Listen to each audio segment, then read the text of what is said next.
Hi, hello, myself Nandini. I am from Karnal. I completed my graduation in the year 2023 from A1 Global Institute of Engineering and Technology in the stream of ECE. And I joined Jspiders in the month of May as an incubation student. And I completed a year Python full stack development. And the faculties are very close to students and they will support you to everyone. And they give each and every word, every topics clearly, and they maintain people to talk in English.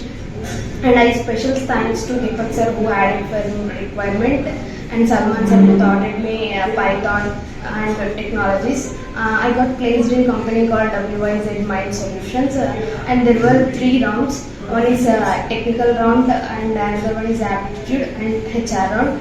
In technical round, they asked about Python MCQs, Python programming language, and codings, Django also they asked. In HR round, they asked why did we hire you, and Django commands and hooks concept they asked. Before going to interview, they conduct grooming classes, which are helps to improve, which are helps to track the interview. Whatever they said in grooming, that questions they asked in interview, so it helped me to track the interview very clearly. And they conducted presentation class, which are useful to improve our communications, and I improve communications very much. So I suggest that you can join Jspiders and Qspiders and Jspiders. This is the best platform to gain more knowledge and to get placed soon. Thank you.